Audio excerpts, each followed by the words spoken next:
Yo, it's Friday night, 9 p.m. sharp. You know what time it is. NarcoCop and Timothy hitting you with that Lambo energy.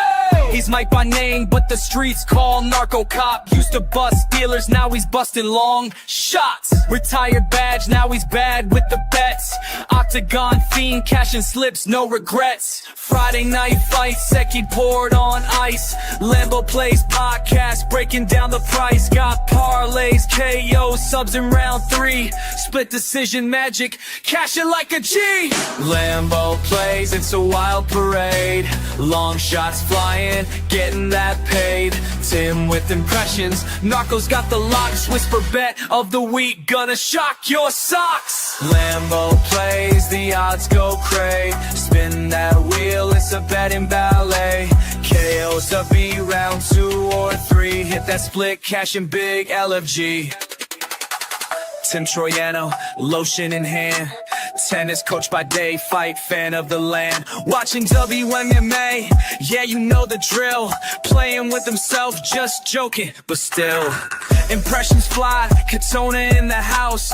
Roses Jr. squeaking, Tim's loud like a mouse. Cornholio vibes, he's stealing the show. Narcos like bruh, but they still go toe to toe. Round 2 chaos, round 3 gold. Split decisions, bets unfold. Side case sipping, parlays lit. Lambo energy, never quit. Lambo Plays, it's a wild parade. Long shots flying, getting that paid. Tim with impressions, Narco's got the locks. Whisper bet of the week, gonna shock your socks. Lambo Plays, the odds go cray. Spin that wheel, it's a betting ballet. KOSOB, round 2 or 3. Hit that split, cashing big, LFG. T, Friday nights, a Lambo Plays podcast. Where long shots live large and splits hit harder. We out. We out. We out.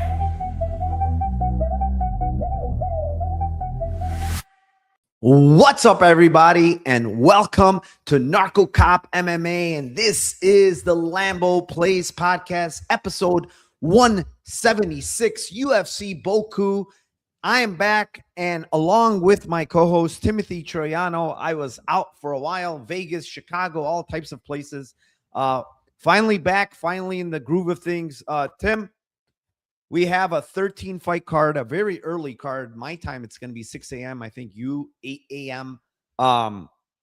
13 fights, a lot of new guys on this card, a lot of newcomers here, question marks on some guys. So, yeah, how do you feel about this card overall? I think it's kind of a crazy volatility type card. A lot of guys we don't really know much about, traveling all the way to Azerbaijan, which is never going to be easy for a lot of these guys. And then a lot of kind of like gassy, like chinny kind of dudes as well that are big favorites. So it's it should be pretty interesting to see how it's gonna pan out. Yeah, we're gonna see a lot of newcomers. Like I said, there's some local guys that they had to put on the card, I guess, to fill the card, and yeah, short replacements as well. So we're going to see what happens this week, but let me go over to my chat. Elijah Wan, first one in here. Dixon Sider, thank you for welcome us back. Remdog, good afternoon, my man. Eric Will, afternoon. Lambo, sign me up. Mushroom, how is everything going? DA07, how are you doing? Ted B in the house as well. Jewish Better, Dano MMA. Ryan says, sup fight fans. William Tyner, no lotion allowed in Azerbaijan. Gonna have to improvise. Tim, no lotion, no women's fights here. And Jesse Q says Lambo Day Game Edition. All right, Tim, I don't have much time. I'm going to the LFA tonight. Should be a decent card. There's some fights that fell out, which sucks. But all right, we're gonna start out here. First fight of the night, and it is in the welterweight division. It is the 13-0 Jefferson Nascimento versus the 21-3 Tahir Abdullayev, and currently the line has moved a little. It's minus 128 on Nascimento with the comeback on Abdullayev at plus 108. And I'll give you the floor here for the first fight of the night. So this is an interesting. I kind of agree with the line movement going to Nascimento's side as a favorite. Only question marks. He's recently fought and is coming in having to travel pretty far for this one. He's coming up weight class as well. Usually fights at 155, so now he's going to be fighting at 170. Size difference wasn't massive at the face-offs, so I don't know if it'll be that huge of a difference, except for what he's used to fighting against. Problems for me with Nascimento are just kind of like, if he gets taken down in fights, like he's just absolutely like just playing off of his back forever and doesn't seem to really have a ton of like urgency in getting up.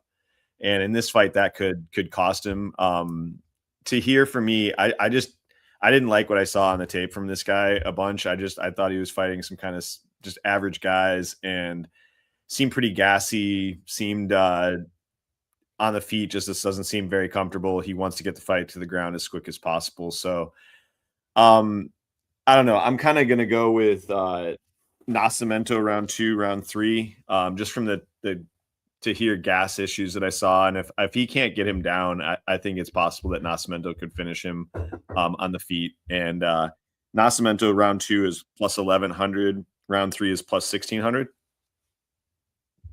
Yeah. I mean, the issues for me with Nascimento is honestly, he had like 2 bad cuts on his eyelids in his last fight. And that was literally like 3.5 weeks ago.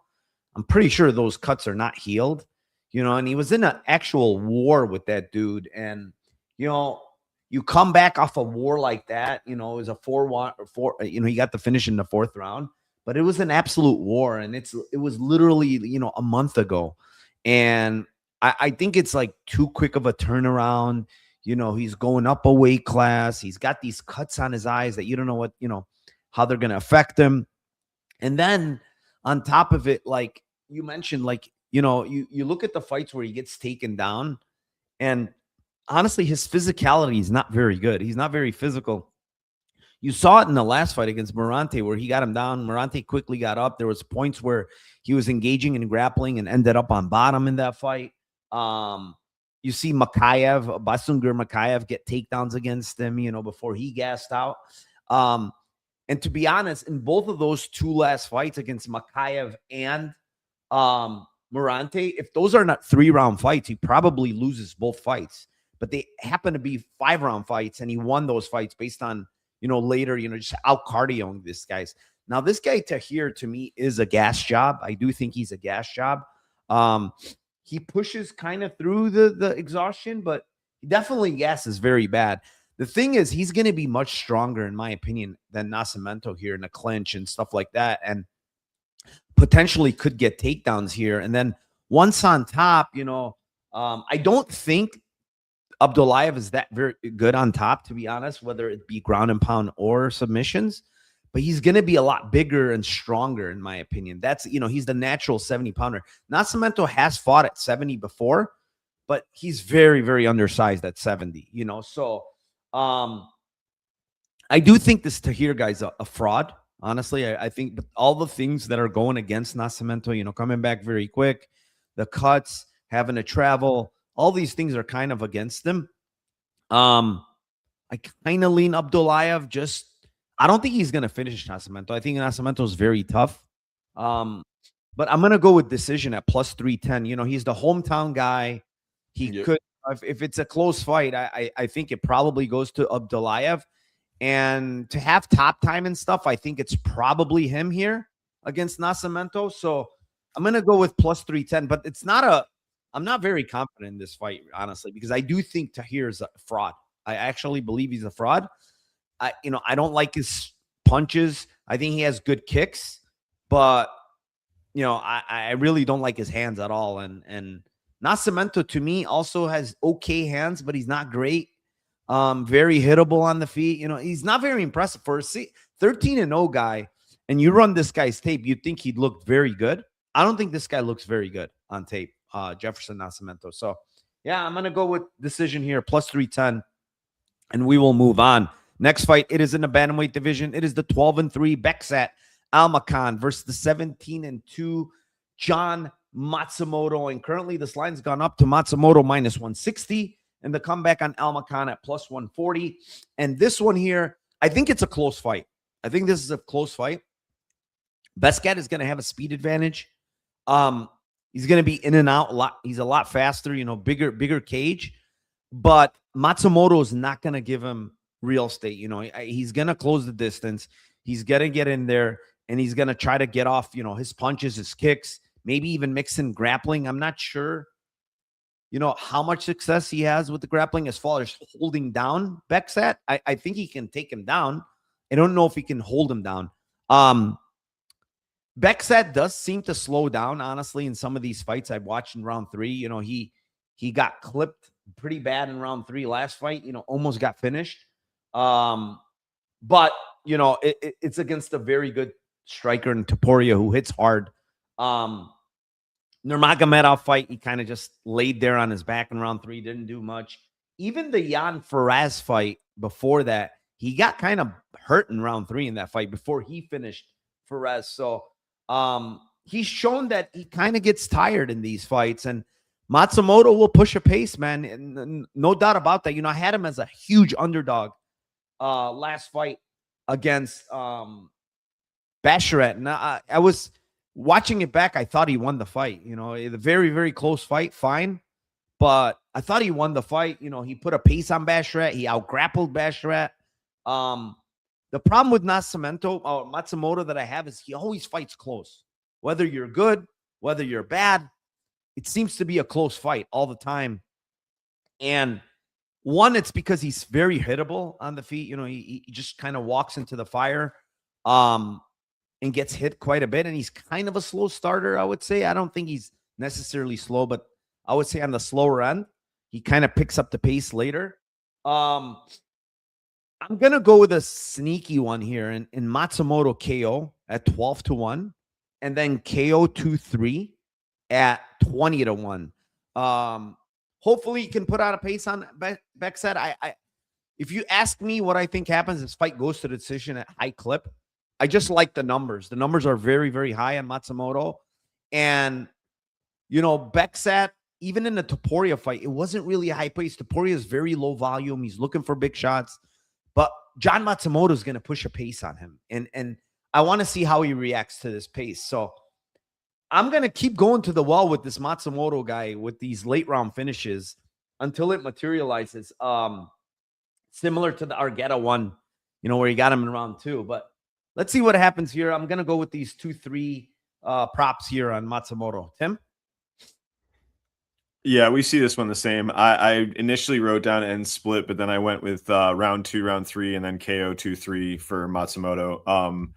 Same exact breakdown, really. Honestly, I think that Matsumoto is very hittable and has fought to the level of his opponents a lot of times. But I agree that the Bekzat seems to get tired in a lot of his fights, and I don't think that it's going to be a low volume affair like the last fight with him. I just think that Jean really likes to entertain and likes to go after guys. So yeah, massive numbers for KO3. I thought it was going to be the only one on the whisper bet, but KO3 is plus 4,500. KO2 is plus 3,000. Combine them, it's 20-1. Yeah, it's just massive lines. I do think he can sub him as well. He's got a nasty guillotine, and in transitions, I think like in get-ups and things like that. I don't think it's going to be a takedown attempt that's going to set up the guillotine, kind of similar to the one that he got earlier in his career. But I do think that it's like a takedown from Matsumoto to a get-up attempt, things like that, and he could take his neck at that point. So yeah, I like round 2, round 3, and then sprinkle small stabs at KO 2-3. Yeah, I think Bekzat can hit him, you know, to Mr. Iman. One thing that I noticed with Matsumoto, he got caught actually in his last fight against Basharat, is that uppercut. And that's like Bekzat's favorite punch. Matsumoto actually buzzed him with Basharat actually buzzed him with an uppercut, and that's Bekzat's best punch. And I do think that can land here and potentially even hurt Matsumoto early here. But I think the longer this fight goes on, the way Bekzat fights, the explosive style in and out and movement, I just think he's going to get tired if he doesn't, you know, find a finish here early. I don't think he's completely out of realm to get a finish here early, but I just think that the cardio is big on Matsumoto and the volume. So we'll see what happens. Let's move on. Next fight. It is in the welterweight division. It is the 8-3 newcomer Theodor Berggren versus the 13-2 Daniil Donchenko. Donchenko currently minus 460, and a comeback on Berggren at plus 360. Tim? Yeah, Berggren is coming in on short notice. Seems to be kind of just very, I think, very average everywhere, honestly. I don't think he's like spectacular anywhere. I don't think he's bad really anywhere. Donchenko, I think, is more physical and has some massive power and just kind of like just a wild man in there. I think Donchenko has a significant cardio edge in this fight. I'm not saying like he's some cardio beast, but the fights that I saw from Berggren, he got tired in every one of them. So I just think like I wouldn't call him like round one or bust, but I think he's going to gas out in this fight if the pace, like most of these guys, like both these guys have fought in round one. If that's what happens in this fight, I don't think that he's going to last in round two or round three. So I'm going to go Donchenko round two, round three. They're horrible lines, but I think that if it gets to round two or three, he's going to finish him eventually. Plus 350 and plus 600 for Donchenko. Yeah, I mean, I do think physicality is going to come into play here. I even think the clinch work from Donchenko is really, really good. However, he's a hard guy to back at these prices, 450, because he's so wild and just trying to go for the finish all the time, early, late, and he allows himself to be open to get countered and hit. And honestly, I think Berggren's striking is actually good. His kicking game is actually really, really good. Good body kicks out of the southpaw stance. He stays long. He uses his reach well. He has good attributes. He's young, right? Both these guys are young, 26 and 24. Donchenko has more experience, obviously more UFC experience. The thing with Berggren is, when I watched him, is he could be taken down and tends to stay on his back for long periods. Damiani did it to him. The last fight, he did it for 2 rounds until he gassed. He did show he can get up. I'm not saying he cannot get up, but he tends to get stuck there for a little bit longer than I would like, on his back. So I do think there's path for Donchenko to grapple. I've seen Donchenko in the regional scene. He grapples a lot. He grappled quite a bit in those fights. So I do think he can get him down. I do think Daniil can hurt him. Daniil hits very, very hard. It's very, very dangerous with his elbows. He's got nasty, nasty elbows. The thing with Daniil fights is every fight that he fights in, there's blood. Whether it's his, whether it's his opponent's, there's fucking blood in every single fight that I watch of this guy. And I really don't know what to make of Berggren too much. I've seen decent grappling. I've seen bad grappling. I've seen decent striking. I don't think he's a bad striker at all. I think he can compete in the striking, just staying at range and stuff. I don't think he has the power to kind of like, hurt a guy like Donchenko. Maybe he can hurt him, but Donchenko is tough as hell. I'm going to go with a big money, plus money prop here. I'm going to go with Berggren by decision at 10-1. I think that's his path, honestly. That when I look at this fight, I think his path is decision.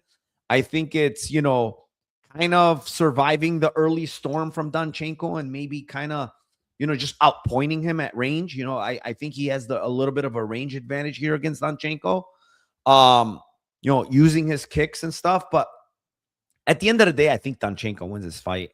And I think he actually finishes Berggren. But price-wise, I just, his path is decision, in my opinion, and it's 10-1. I'm going to take a shot on it. I don't love it. Again, I think Donchenko wins this fight. But there's no way I'm laying minus 450 on Donchenko. I think it's dog or pass from a money line perspective. But I think Donchenko is going to be a little bit too physical, a little bit too experienced for him.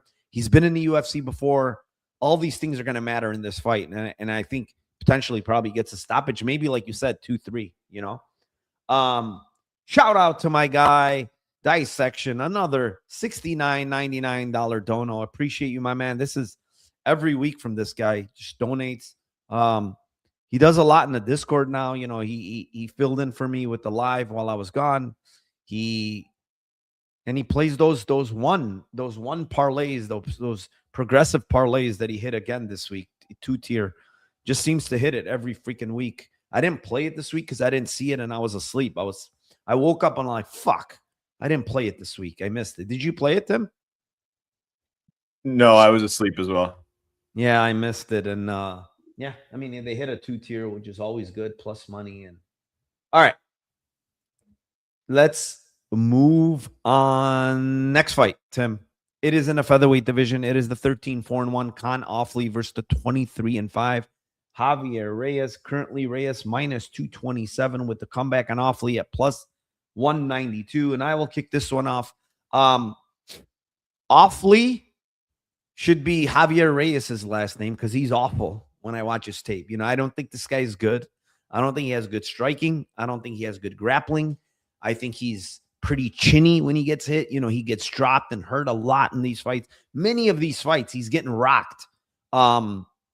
He comes back in some of them. He doesn't come back in some of them. He goes to the Shadow Realm. Larian Douglas obviously hits like a truck, but he got put out cold there. He got dropped against Makate. He got dropped in his last fight and almost finished against Douglas Silva de Andrade, who's 41 years old, moving up a weight class. With that being said, he's got good cardio. He's got good volume. That stuff he's good at. You know, he's got good size for the division. I don't think he's 5'9". He's probably more towards 5'10". So he's got good size, good reach for the division. But I truly don't think this guy, you know, this guy's striking is arm punching a lot. His shots on his takedowns are awful. They're from far. He's facing an opponent here in Khan Ofli, who I also don't think is a great fighter, but I just think he's more well-rounded. He's more technical than Javier Reyes. You know, I think he's the better wrestler of the two, in my opinion. I think he's the better striker of the two, in my opinion, technically speaking. And, you know, he did get hurt bad against Iza in the last fight. But to his credit, man, he came back in round 3 and really competed well in that round. And I know everybody cries robbery in that fight. I just don't get why it's robbery. I think Ofli won round 1. He lost clearly round 2. But I think round 3 was super competitive and close. So, yeah, I mean, you look at the guys he's fought, you know, Marion Santos, who's an up-and-comer, you know, very young up-and-comer, good fighter. Naimov, who's fought in the UFC and's got good wins in the UFC. Ricardo Ramos, a veteran in the UFC. And then Yazi. These guys are all much better than a guy like Javier Reyes, in my opinion. They're just better fighters. And he's facing better fighters, getting wins against some of these guys. And now Javier Reyes is minus 227 in this spot. And I just don't get it. I could be very off here. But, man, this guy Javier Reyes, when I run the tape, and I know him from regionals, he's just not a good fighter. His best attribute is being tough and durable and you know, putting a pace on guys. But Ofli has shown good cardio. Last fight was a high-paced fight against Yazi, and he showed well in round 3. So there's nothing to make me think that he's going to gas here. And I think he can get takedowns. I honestly think he can knock out Reyes. I think he hits hard. He actually dropped Yazi in round 1, who's very, very tough. I think he can knock out Reyes here, and I'm going to go with KO here at plus 1,200. I think Reyes is just way too hittable, chin up in the air all the time, man. Every fight I watch of this guy, when he's throwing strikes, his chin is way up in the air, man, and he's going to get knocked out again. It's just a matter of who's going to knock him out because you can't leave that chin up in the air like that striking every single fight, and he does it every single fight that I watched, including the last one where he got dropped because of it. So I'm going to go with Khan Ofli by KO here at 12-1. I just think that's a crazy line. I know Reyes hasn't been knocked out a lot. What is it? 1 or 2? 2 knockouts. But I'm telling you, this guy's going to be knocked out again. I mean, Alex Velasco, who's 8-6, okay, has 1 knockout in his career. Guess who he knocked out? Javier Reyes. So I'm telling you guys, this guy's gonna get knocked out again. I just a matter of who's gonna knock him out, and I'm gonna go with Ofli, KO 1200. Yeah, man. For this fight, I'd look at these fights. I am awfully bad at rating Ofli fights. Like I'm 0-4 on predicting this dude's fights. Like I'm fucking terrible. So I would listen to Narco on this one, not myself. I ended up going with the Ofli ITD plus 410 and Ofli sub at plus 700. I just think that I think he could catch him in some grappling sequences in this. I think the biggest difference and biggest edge I think that Ofli has in this fight is the grappling, actually. I think he's got better jiu-jitsu, and wrestling I think is probably a little bit better as well, but not as confident on that as I am his jiu-jitsu is better and cleaner.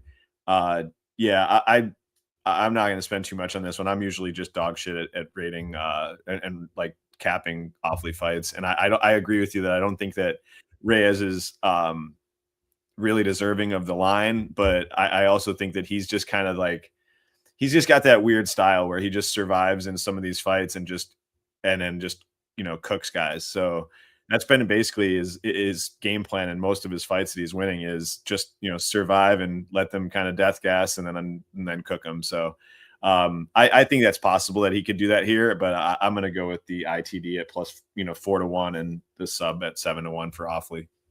Yeah, I mean, listen, could he possibly break Ofli later? Maybe. I haven't seen it yet, though. That's the thing. Like, I haven't really seen that from Ofli. Against Marion Santos, he just got knocked out. I mean, Marion Santos, super fast, good striker, very athletic, much different fighter than Javier Reyes. I honestly think this guy's a fraud. This Javier Reyes guy is a fraud, in my opinion. And if Ofli doesn't get the job done here, I'm going to keep martingaling against this guy because I know it's going to come. And hopefully, if he does happen to win this fight, hopefully they make him a big favorite again. And again, against the right opponents, I'm going to fade this guy because to me, he's not UFC material. He really isn't, but I could be wrong. Let's move on. And next fight, it is in the middleweight division. It is the 10-4 Andre Pulyaev versus 36-9-2 Nurulstan Ruziboev, and currently Ruziboev minus 210 with the comeback on Pulyaev at plus 180. Tim, what do you got here for the two giants? I think this fight is, going to be, if it goes to decision, I think that this fight could be close. Ruziboev has been pretty much not round one or bust. I mean, he got a round two finish, I think, against Mechanico, and I feel like he's just usually a guy that I'm worried about against grapplers, and I just don't see that Pulyaev doesn't have that. I think the better grappler and wrestler and just grappler in general is Ruziboev here. And I think like normally I'm going to try to fade Ruziboev with guys that have that style. And striking, this is going to be two really kind of tall, long guys that, a mirror matchup size-wise, but they're not stylistically the same strikers. I think Pulyaev is very, kick reliant, on his back foot, dancing around a ton. He's not going to engage in a firefight. I think Ruziboev could hurt him on the feet and finish him, but I think it's more, bigger shots coming from Ruziboev and maybe some just like a little bit more volume from the Pulyaev side, and the optics of Ruziboev going forward and having the bigger shots ends up winning him like a split or something like that. I think Pulyaev by split decision is not terrible at 14-1. End split is 6-1. It's a pretty big line for this fight. I think that it could be closer than that. Obviously, I thought it was going to be like plus 450, something like that, plus 400. So you're getting a pretty good line on that. I'll end up going with the end split at plus 600. I don't hate Pulyaev split at 14-1 as well. I think eventually Ruziboev by decision is plus 240, which isn't terrible because they're kind of fading the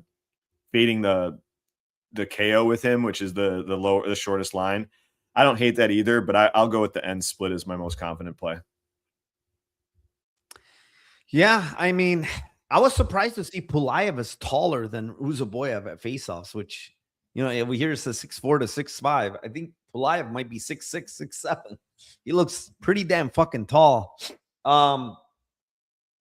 Yeah, I mean, biggest concern here is Ruziboev catching Pulyaev with like a straight right hand while Pulyaev pulls back and stuff. But Pulyaev honestly has shown a lot of toughness. He could have went out against Atiba Gauthier and who hits like a truck. And, he showed toughness. He came back in that fight, landed some good shots. Actually, toughest fight for Gauthier so far. And he busted up Gauthier's face as well as nose. He just got long. He has this long style with the good body kicks. And Ruziboev is used to being the longer guy in every single fight. Like he's never the shorter guy, and he's going to be the shorter guy here, against Pulyaev. He's going to be shorter. Pulyaev is going to be longer here. He gets to use that body kick out of the southpaw. He can land that body kick. I mean, it's nasty as hell when he lands. It sounds like a baseball bat. I kind of think the guy that's going to get the finish is going to be Ruziboev if it happens. But I kind of think this fight probably extends because the way Pulyaev fights is like outside kicking game. It's a bigger cage. It's going to help him. Ruziboev probably can land something big early, but as the fight goes on, man, he slows down. He does slow down. His cardio is not the best. I think Pulyaev can win a decision here just off of landing strikes from the outside and stuff. It's plus 525. I don't really mind it. I don't really have a great read on this fight, to be honest. I think most of the finishing upside is Ruziboev. Decision equity is kind of close. I lean Pulyaev. I think he's a little bit cleaner on the feet. Ruziboev is a little bit more wild. So plus 525, Pulyaev, I mean, by decision, it's not a bad look, honestly. I think that's his, to me, that's his path. I don't think he's going to knock out. Ruziboev has shown a great chin. That's the one thing I will tell you, is this guy is very fucking hard to knock out. I mean, he has been knocked out one time, okay? And that was, look at this. I have to go back to 2014, Tim. His third fight, pro fight, before he was knocked out. And this is over 47 pro fights. I don't see him getting knocked out. He just has a great chin. His chin is really, really good. And yeah, I mean, I think if Pulyaev wins his decision, plus 525. But from a money line perspective, I probably lean Ruziboev because he's got like most of the finishing equity, right? So if he's got most of the finishing equity, and I'm telling you that decision is kind of close, I think even at minus 210, he's probably the side here for me. Moving on, let's see what we have next here. It is in the light heavyweight division. It is the 7-2 Julius Walker versus a 9-0 Abdullayev Yakhyaev. And Yakhyaev currently minus 600 with the comeback on Walker at plus 425. I was kind of surprised to see Yakhyaev KO at plus 200. I really am, because, dude, like, Walker's getting hurt in every fight.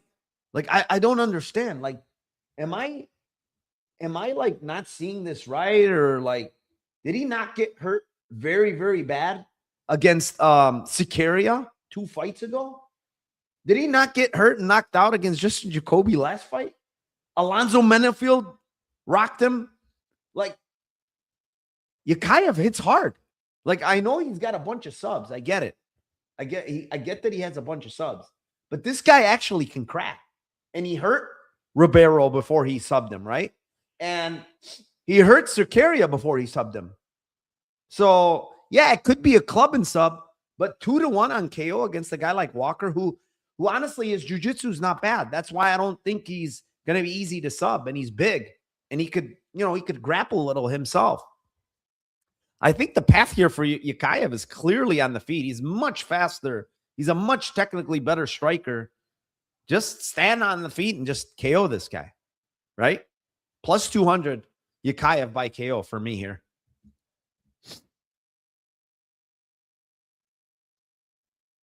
You're on mute. Yeah, I'm on the same one. I KO 2-1. KO 2 is 12-1. Yeah, I don't think that this is. I just think the same exact thing. I think the striking is a big difference, and the grappling is probably closer than if he tries to grapple hard in this fight. I don't think that the line is as justified. He's giving Julius his path at that point. I think Julius is a solid grappler, and I think he's going, straight at his strength at that point. And I don't think that Julius's defense, striking, and I don't think his durability is there at this weight class. I just think that these guys are hitting too hard, and they're fast enough to deal with his athleticism. And when he's getting hit, he's getting hurt a lot. Sakara is an indictment. I mean, honestly, get good at doing the stanky leg versus Sakara is a pretty bad look. So yeah, KO 2-1 all day. You know what I think here? Honestly, this might be a hot take. I think this guy, Julius Walker, is cutting way too much weight for light heavyweight. I think he's way too big. He's way too big for this weight class as far as cutting weight, and it's affecting his chin quite a bit, man. I really think the weight cut is fucking up this guy's chin pretty damn bad. And this is a guy that fought at heavyweight. Look, if you look at the heavyweight when he was heavyweight, he's 254, 255. You know what I'm saying? He's a big heavyweight, and now he's cutting to 205. This guy's got to be cutting 40 pounds, I would guess. This guy's cutting 40 pounds to get to 205, and it's affecting his chin, and we're seeing it in these fights. So I think Rakhman Yakhyaev is going to get a KO here, in my opinion. Everybody's probably going to be on the sub again, but I think he's going to KO him. Dissection with another $27.99 dono. A little extra because it's my birthday. Got to channel my inner Yemba and send it. Happy birthday, my man. I already told you that. Shout out to you. Thank you for the donations, man. You're one of the only ones that keeps donating, and I really appreciate it. Believe me when I tell you, I use the donations towards, I have somebody doing the templates for me. I have stuff like that. So I don't really keep any of this money. That I just give it out to, people that help me produce stuff. And I'm trying to do a show weekly. I know this Vegas stuff and everything threw everything off, but I'm going to try to do a regular show weekly now, starting in 2 weeks. So let's move on, Tim. Next fight, it is in the welterweight division. It is the 8-4 Eric Nolan versus the 5-0 Farman Hasanov. Hasanov minus 164 and a comeback on Nolan at plus 144. This one's yours, Tim. This fight is, I've gone back and forth in this fight all week. I ended up going with the higher numbers just because I like to do that. I think Nolan is pretty dangerous on the feet. I think he's got a significant striking edge in this fight. Problem with Nolan that I've seen is his bottom game and his takedown defense hasn't been great in certain fights. And that's basically where Farman is super, super dangerous. If he gets on top, he's got massive ground and pound and just is super aggro on top and physical before he tires out. In the Roberts fight for Hasanov was a bad look. That dude was gassing and just wanted to I thought he could be finished, and he just kind of dragged him to a decision. And that fight for me was kind of where I'm going with my pick. I think if Nolan starts to stuff takedowns for any length of time whatsoever, and this fight starts to extend, I think he's going to knock out Hasanov. And I think so. KO is plus 310, and on round 2 and round 3, just round 2, round 3 is plus 950 and plus 1700 for Nolan. So I think he could bonk him early, but I'm leaning more of a kind of a tire him out last, survive if he gets taken down in round 1, have Farman kind of gas himself out with going for a finish early, and then kind of cardio dumps late in the fight. So KO is plus 310, and round 2, round 3 is plus 950, plus 1700 for Nolan. Yeah. So I think actually Hasanov is not bad. I think his striking is a little bit too wild and wide. I think Nolan's the better striker for sure. He's a lot cleaner. He's got power. He's got a great check left hook, man. Incredible check left hook. He drops a lot of guys with his left hook. It's very, very good. It's very compact. It's very powerful. So I will say his best punch is the check left hook, and it's really, really good. And against a guy like Hasanov who explodes into his strikes, he could actually catch him with that check left hook. We're not really sure about Hasanov's chin. I don't even know. Like, he's never really been hurt in fights. I mean, he's gassed. Yes, but as far as being hurt, I'd never really seen him hurt. So we don't really know. He comes from a very good wrestling pedigree background. I think his wrestling is actually really good. I think he can get Nolan down. I'm not so sure about holding him Nolan down. You know, Nolan, yes, he can get taken down, but he tends to pop back up even against these good wrestlers that he's faced. Obviously, the Richards fight was a bad look, the first one where he got subbed. But Alonzo Turner, who's a D1, I believe, wrestler, you know, he got him down a bunch, but he was able to get up. You know, he did get held on the fence. But, you know, he was able to get up in that fight. And I think the thing with Hasanov for me is like the level of opposition has been pretty poor, you know, lower level. You watch the Luke Roberts fight. He looked tired. He looked visibly tired in rounds 2 and 3. And the one thing I like about Nolan's, his cardio actually looks good. And he carries, it seems like to me, he carries his power late. You know, like, I know he doesn't have a ton of like, or not even any round 3 finishes, but to me, he still looks like he carries his power late. I'm going to go with the Nolan 2-3 here, plus 950, plus 1500. I just think there's a lot of questions with Hasanov's cardio. That's my thing. And I think that he's going to push the wrestling in this fight. I'm almost certain that he's going to push the wrestling because Eric Nolan's a good striker and he doesn't want to really strike with this guy. And the way I've seen Hasanov, yes, Hasanov can hurt him on the feet too. He throws very, very hard. I think the best part of his game is getting on top, and the ground and pound is absolutely nasty. Nasty ground and pound. But if you get to these spots and you get the ground pound, you're not going to finish because Nolan doesn't look like he's going to quit. He's tough.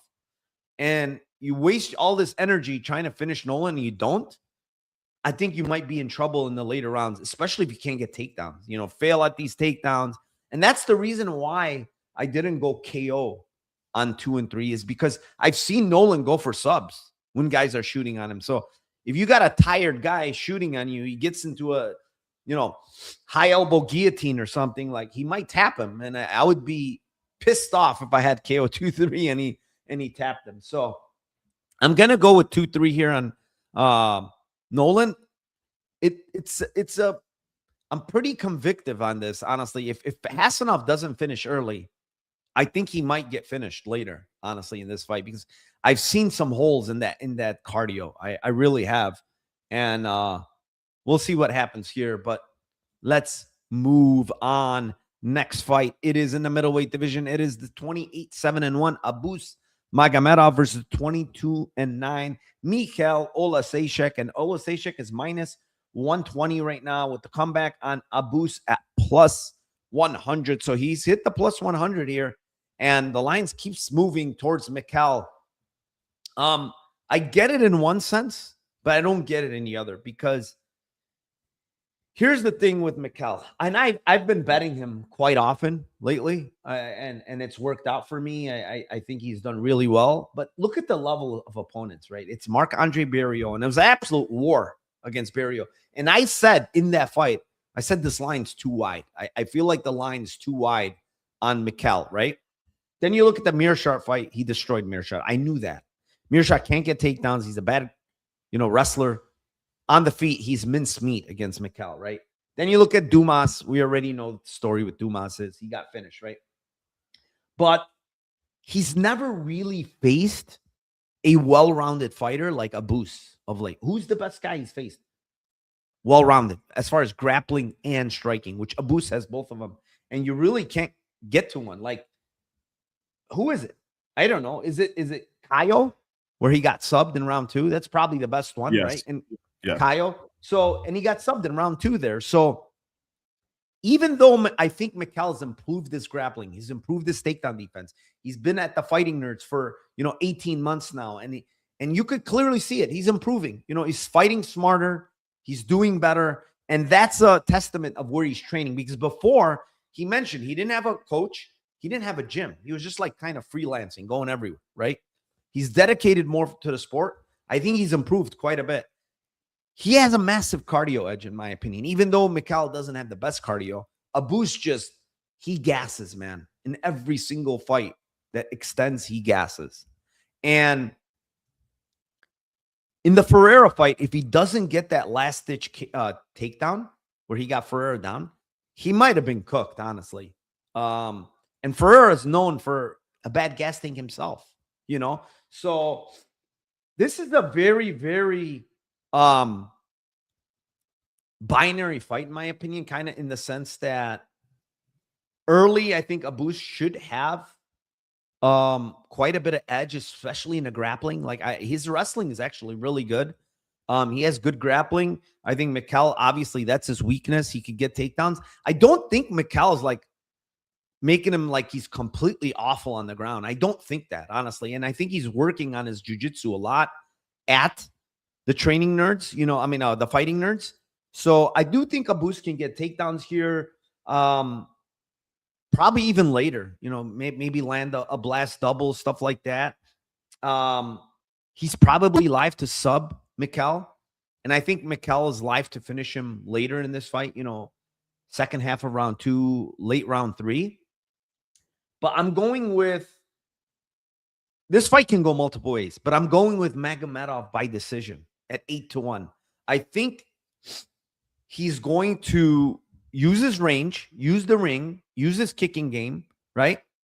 And I think he's going to mix in takedowns to kind of like win minutes here. I do think the later the fight goes, it's going to favor Mikhail, but I still think like he can, it's not like, yes, he's a gas job. I agree with that, but he could still push through like the Ferreira fight, right? Like he pushed through in that round 3, and got takedowns. So, even against Bahayo, he had his back taken. He was in bad spots. He survived that. I don't think Mikhail has that path of grappling. So, yeah, I mean, it's a big number at 8-1.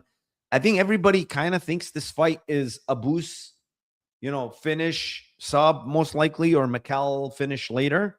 But I tend to think it might hit the scorecards, honestly. So 8-1, Abus by decision for me. Tim? Yeah, it's funny because I'm in that square people, square group of people that thinks it's early Abus or late Mike Yo. And it's, for me, it's just like literally flipping a coin on it, because I think that I just don't think that like there's going to be massive improvements like that are necessary for Oleksiejczuk here to defend takedowns and defend subs versus Abus.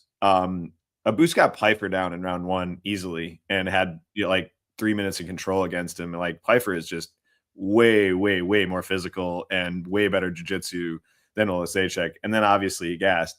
He also got down Strickland. Like he had more grappling success against Strickland than Fluffy Hernandez did. Like, so and Strickland, clearly we just saw him with Cosma. Like, just, this is not an easy guy to grapple at all. And Abus had success against both of them in round 1. Like he's not losing many round 1s in these fights, and he's in good positions against elite fighters. I'm going to go with Abus sub 1 and sub 2 plus 600 plus 850, but I might stab it as well at the KO 2-3 for Mikey O, just small, and have plays on both of them and hope somebody dies either early or late. But yeah, I'll go for the show's purposes. I'll go with sub 1, sub 2 for Abus, just doing what he does. He's been smart against certain fighters, like Strickland, like Pfeiffer. He went, he didn't want to strike with Pfeiffer, went for the takedowns. Yes, he gassed out, but I feel like if he gets to the back in this position, kind of like he did against Strickland, I think it's nice. I think it's game over at that point. Yeah, very, very possible there. I think you kind of have to stab Oleg rounds 2 and 3, man, by KO, or 8-1 and 12-1. You just kind of have to stab him, man, because Abus, the thing with Oleg too that you have to remember is he's gonna work the body. He loves working the body, and that's gonna slow down Abus even more. You know, if Abus not getting takedowns, and which he should early, but if Mikal's getting up and he's working that body, he could have a lot of trouble later. You know, he could gas out a lot more than he does normally gas out. So, yeah, it's gonna be an interesting fight. Just skill for skill, though. I'm gonna put this out there. Abus is a much better fighter, skill for skill. Like, there's no question about it. It's just about the intangibles here. You know, especially the cardio. It's potentially gonna come into play if this fight extends. Let's move on. Next fight.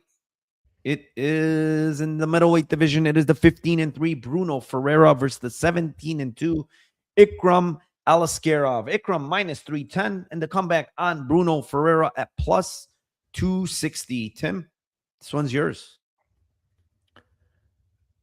I think Ikram is better everywhere. Honestly, I think Ferreira is very small for this division, and I think both these guys have shown cardio issues. But I think that Ikram's last fight against the Iron Turtle was a good showing, because I thought he was going to gas out in round 3, just with the style that he was going at all fight with that, and he didn't, and he was able to get top time in round 3 as well.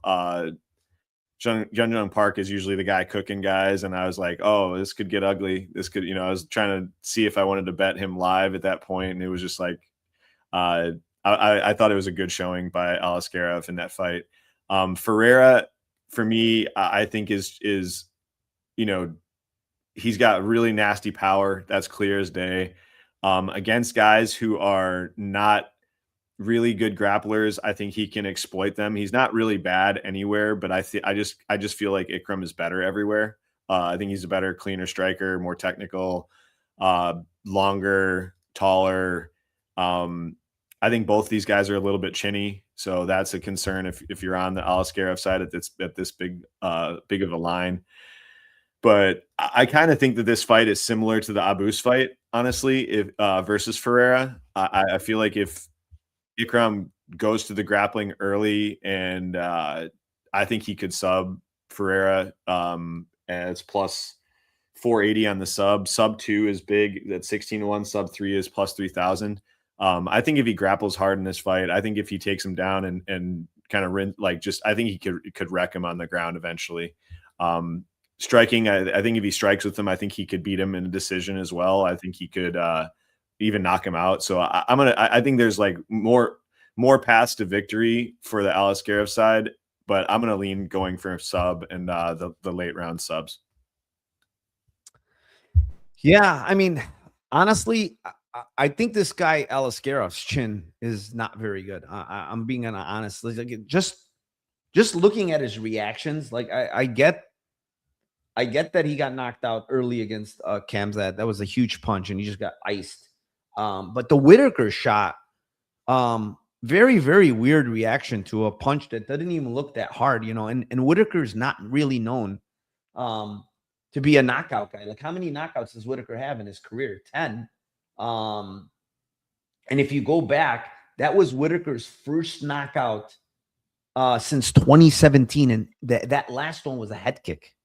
So it's like Whitaker really doesn't have power like that, and he knocked him out. And if you watch the Jung Park fight, he was reacting bad in that fight too to punches, man. And Jung Park, again, he's not a big hitter. Bruno Ferreira is a big hitter. If he lands a big shot on you, he can definitely KO you here. I went back and forth on this one because on one perspective, I agree with you. He could get takedowns here. I do think Ferreira is good jiu-jitsu wise. The reason why I think he got subbed against Magomedov is just he was gassed, severely gassed, and he got subbed. Ikram, I don't think he has the best gas tank himself either. I mean, he's got okay gas tank. I'm not saying it's bad. But I think early on, I think he's going to have a hard time holding Ferreira down, honestly. I think Ferreira is explosive when he has cardio, and he's going to probably pop back up. And he's got the judo base. He's not going to be easy to take down either. I just kind of feel like there's two ways this fight can go, in my opinion. I think either Aliskerov gets top time and kind of wears on Ferreira, but doesn't finish him and gets a decision at plus 450.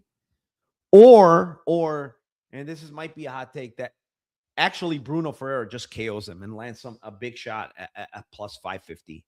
Because I'm still in the camp that I think this Ikram guy's chin is not good. And he's fighting a very explosive, a very, very big puncher. And, the last couple of guys he's fought, Muniz, who can't strike for shit, and Jung Young Park, who to me just kind of breaks guys with the cardio and pace. He's not a puncher. Are much different than a guy like Bruno Ferreira. So Ferreira KO plus 550. It's a big number, man. It's too big of a number. Even though his money line is 270, I think that's his path. He's going to knock out Ikram. Or I think Ikram's going to get a decision, in my opinion. So I like both of those, but I'm just not sure which one. I lean Ikram more, because I think he's going to use grappling and get him down. I lean more Ikram decision, but yeah, I think this guy Ikram might be, I don't know. I really don't know what to make of him because his chin sucks. Let's move on. Next fight. It is in the flyweight division. It is the 19-8 Charles Johnson versus the 23-3 Asu Almabayev, and currently Almabayev minus 290 with the comeback on Johnson at plus 245. I will kick this one off. Johnson, I mean, it's not really looking great, man, lately, man. I think maybe the number of fights has caught up to him. I think, his age is kind of catching up to him. He's a 35-year-old flyweight who probably cuts a lot of weight. Last fight against Bruno Silva was very, very close. I know he got the split. He could have easily lost that fight. Prior to that, the knockout against Alex Perez. And I'll tell you, I think that knockout to Alex Perez really affected him in the Bruno Silva fight because he fought very timid. He was backing up to the cage a lot. He was scared to engage with Bruno Silva.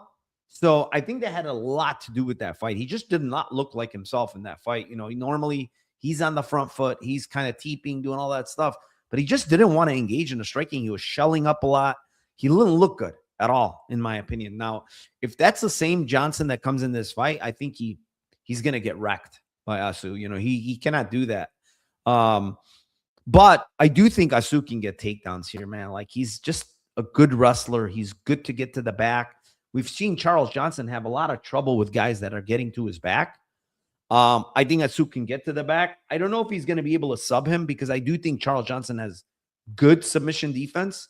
I don't like much in this fight, honestly. I think it's a complete pass for me. I don't like any props. I think it's Asu decision if you put a gun to my head, plus 110. But I don't love it. I mean, it's a shit line. Plus 110. I don't really like it. I do see a world where maybe Asu can club and sub, something like that.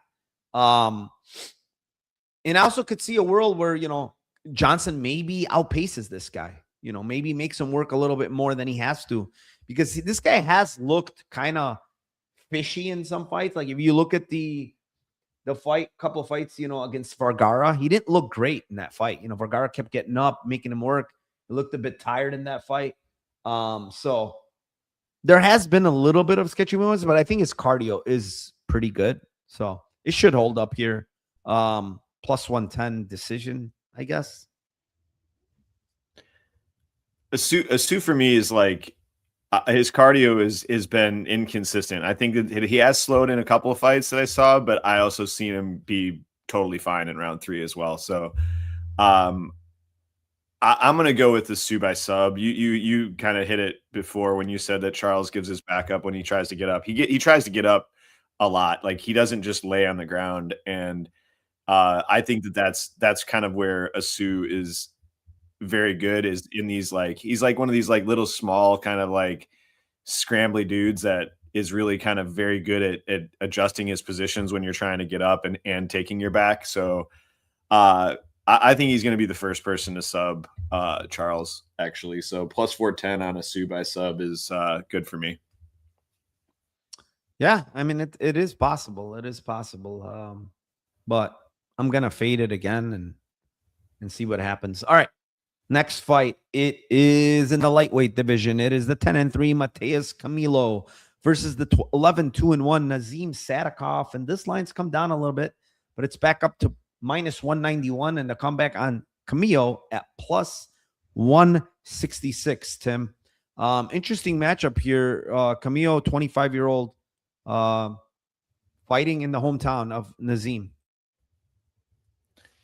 For me, this is the mushed bet of the week. I feel like everybody's on these bets that I'm about to give out.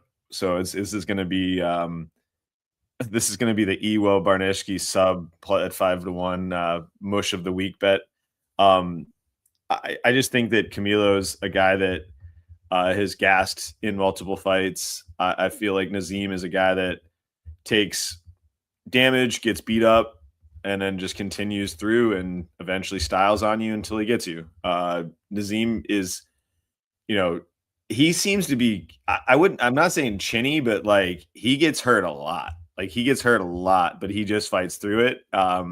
And these guys have a similar fight, similar opponent in Slava, and, Camilo won unanimously. Nazim got the draw versus him because of the knockdown in round 2 and the ground and pound. And, but like, I just think that the type of fighter that Nazim's going to struggle with is actually more like that Slava type of fighter where they're actually way more technical, and then they can catch him for, his wild tendencies. They can kind of exploit his wild tendencies.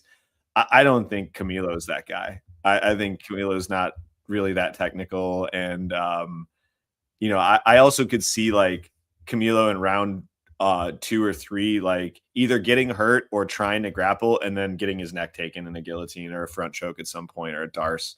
Like it's not, so for me, it's not like KO 2-3 for Nazim. I think a lot of people are expecting it to be a KO. Like I'm just going to go round 2, round 3. It's 5-1 and 8.5-1 for round 3 for Nazim. I think he could sub him as well as KO him. So I think late round props for me for Nazim. Kind of, it's a play that you usually go with Nazim in his fights. He's a guy that's going to usually let you get your game off and then start to style on you later. Good cardio, good durability.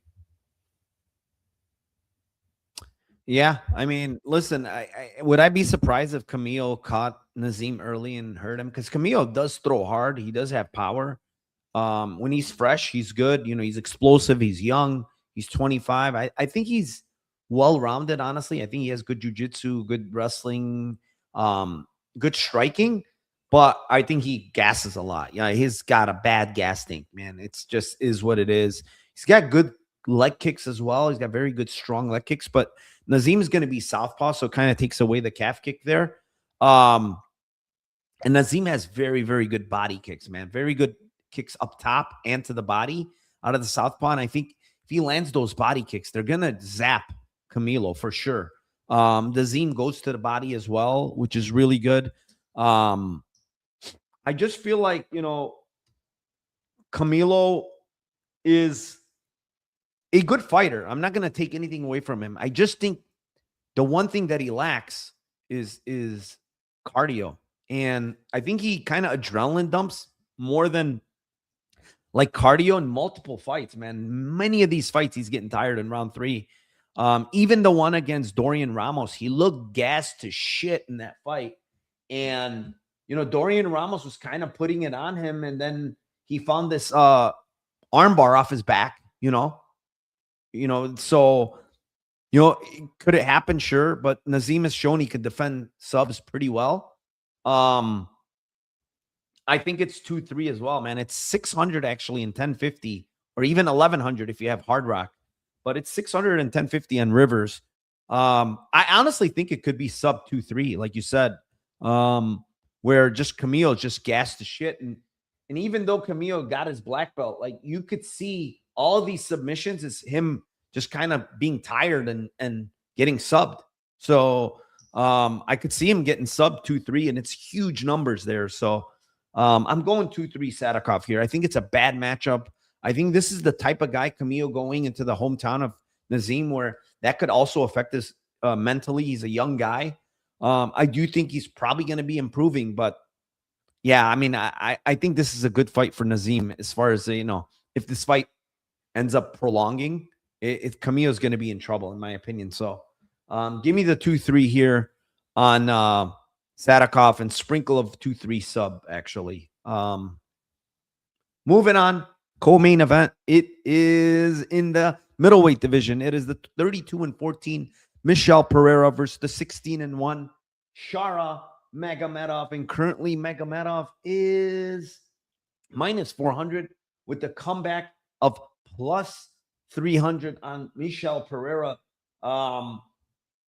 This is a weird one because, Michel Pereira's looked like dog shit lately, honestly. I went back and watched the Zach Reeves fight, and I had Michel Pereira in that spot. Honestly, I think he might have lost that fight. I think he got awarded a split. And after rewatching it, I think I got lucky on that bet because I think he lost the fight on rewatch. I don't think he won the fight. Prior to that, he's just looked like dog shit in fights, man. Anthony Hernandez got destroyed. Abus Magomedov absolutely did nothing. Then Kyle Daukaus got instantly knocked out. He's looked very fucking bad in these fights, man. Very bad. Now, all of these three last guys that he fought can grapple. I will say that. All three of them are good grapplers. Hernandez, Magomedov, Daukaus, they all can grapple. He finally gets a guy that can't really grapple, honestly. Sharo Magomedov cannot fucking grapple because Oleksiejczuk was taking this guy down and almost got his back at one point, right? Like, Shara cannot grapple for shit. He is not a good grappler. He can strike, he can kick, he can do all that good stuff, but he cannot grapple, right? And if there's any time in the world, in God's green earth, that Michel Pereira should grapple, this is the fight. He needs to grapple in this fight. He needs to take this guy down and try to find a way to sub this guy. Okay, he's the better grappler. It's plus 1,600 by submission for Michel Pereira. He should not be striking with this guy. I'm just saying it straight up. Like, can he land? Can he do good stuff? Yes. But he's going to get picked apart on the feet. He's too low volume. Shara's the better striker, in my opinion. He's going to be, in and out a lot. Shara's just got really, really good kicks, and he's going to get to Michel Pereira. I think Michel has to grapple, plain and simple. And if that's the game plan here, if that's the game plan that he should grapple, 16-1 is a no-brainer. Look at the opponents he's faced, Tim.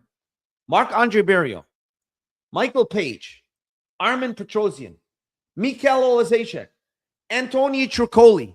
None of these guys can fucking grapple a lick. Michel Pereira can actually grapple when he wants to. So, I don't know. The line's too wide on sub, man. It's just way too wide on the sub. I want to see this guy. He's not faced a single submission attempt, Tim. Not even one. We saw, Michel get to Oleksiejczuk's back after hurting him to the stomach and instantly get the rear naked choke. Right? So I'm going to go with sub here at 16-1. It's just too big of a line.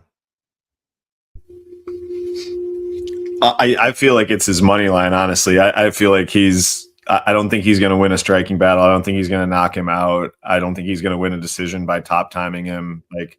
That's his. I had the same thing. I had sub 1 at 30-1, but I'm going to change it from just sub 1 and sub 2 to just sub 16-1 is enough. Shara for me, if you're telling me what I think is going to happen, I think it's Shara KO 3 or decision. Honestly, I think if Pereira goes, if he does grapple the way that he should in this fight and doesn't get the sub, I think he's gonna fall off of a cliff in this fight. And then I think the kicks to the body and potentially just breaking him, I think that's very live for Magomedov here. So yeah, I mean 16-1 on sub is just massive and it's kind of a stupid line.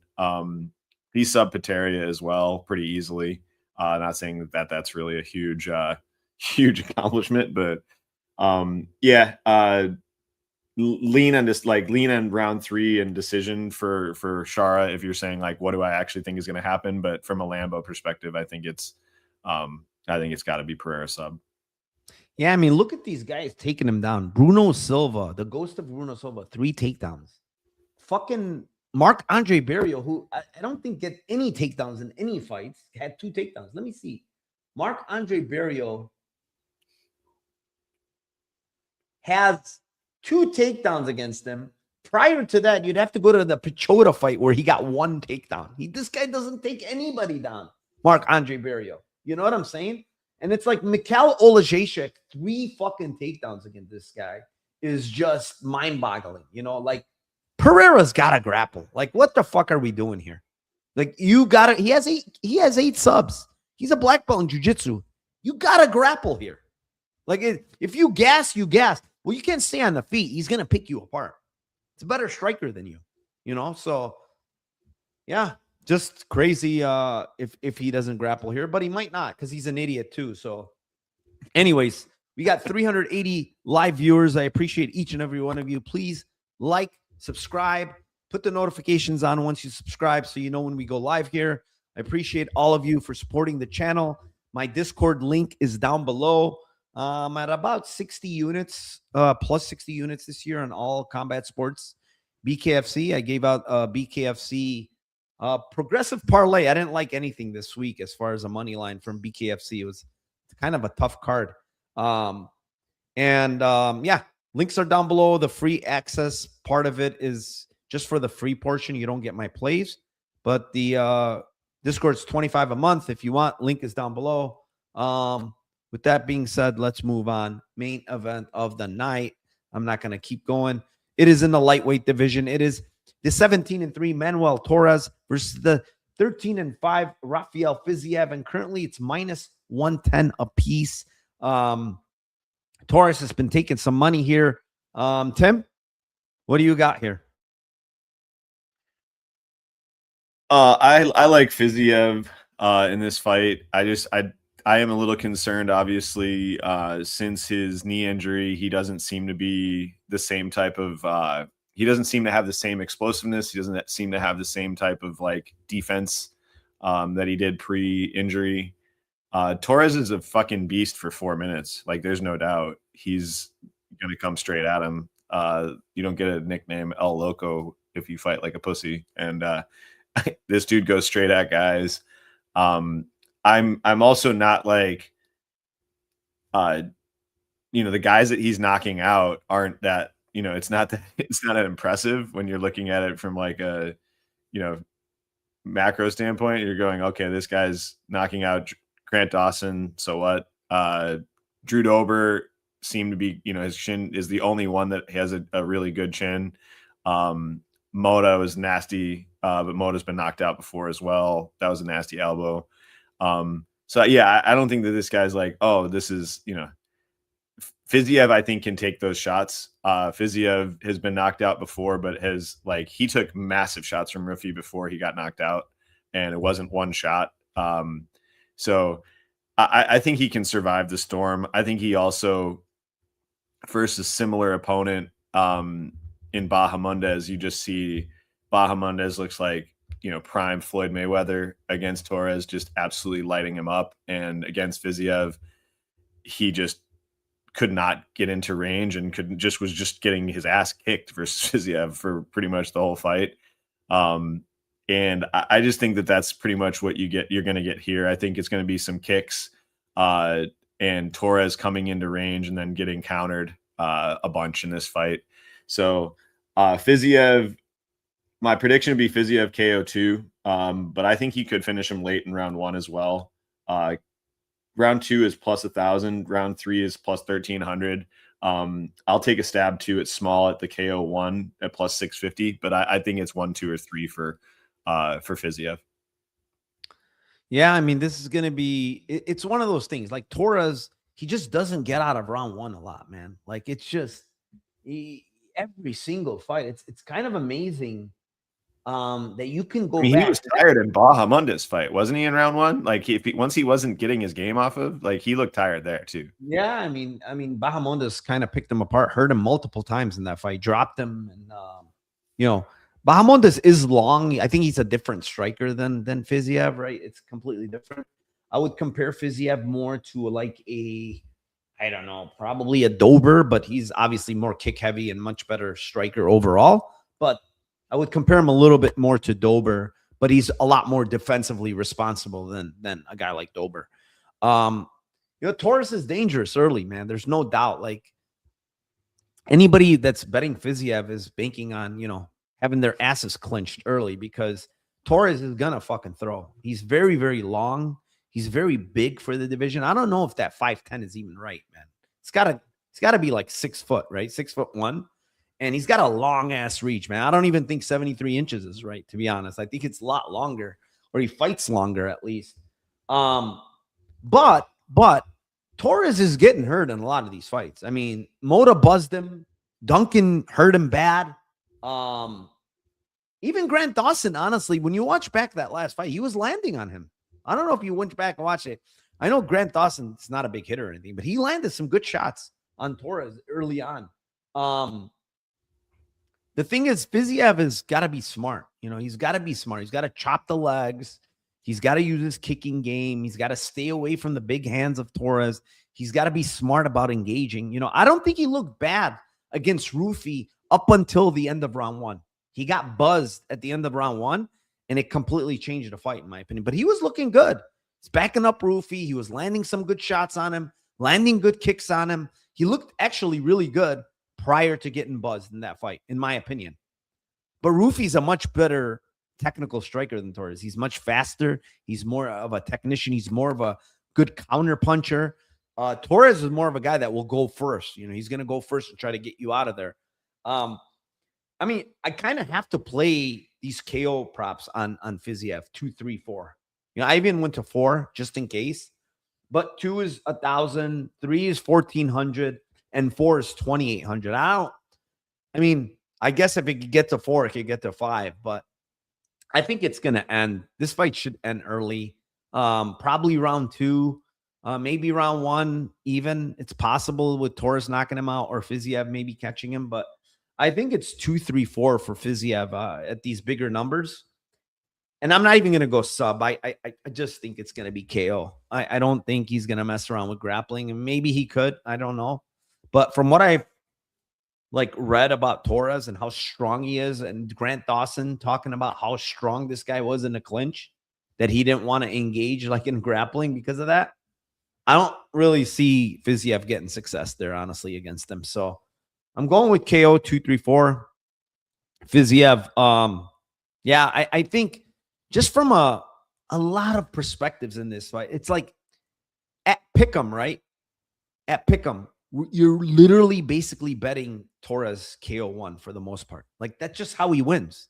It's historic. We have a lot of data on this. It's not 1 or 2 fights. It's a lot of data that the way this guy wins is in round 1.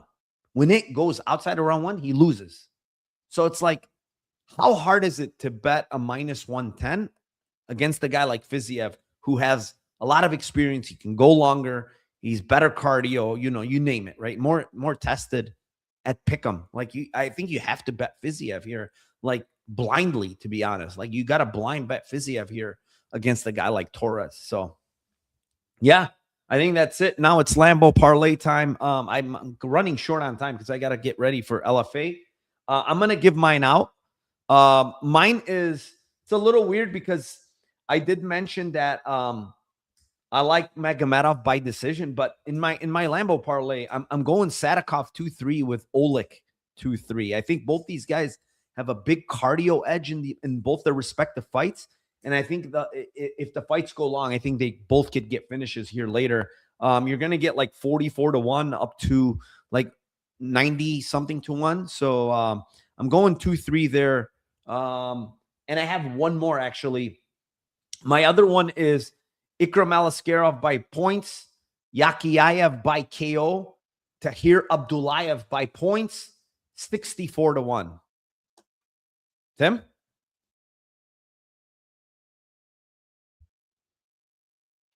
I have Nazim and Fiziev 2-3. And then I had Fiziev KO, Yakhyaev KO, Shara points 21-1, but I don't like that one as much. So I'll just stick with the Fiziev and Nazim 2-3. I will be playing one as well in that because I do think that he could knock him out in one, just to let people know. But for this Yeah, show, I mean, you could definitely knock him out in one. I mean, this guy is swinging for the fences. You counter him, you land a clean counter. I mean, it's gonna be good night if he lands a clean counter. So and this guy's shown he gets hurt. I mean, he gets hurt in a lot of these fights early. I don't necessarily think like Fiziev is some like big puncher or anything. He's more of a kicker, but he's still technical, and he can I don't round robin a lot of things like often with these props, but this week I think I'm gonna have a 2-3 round robin with like 4 fighters. Yeah, honestly. I think that's smart. I like Nolan, like I said, 2-3. Nolan, I think that's live. Matsumoto. Who? Gene Matsumoto. Matsumoto is live. Yeah, They're massive lines. You could put like $10 on the twos. Yeah, and round robin them. Yeah, yeah. I don't mind it. Yeah, it's not bad. I mean, it's not bad.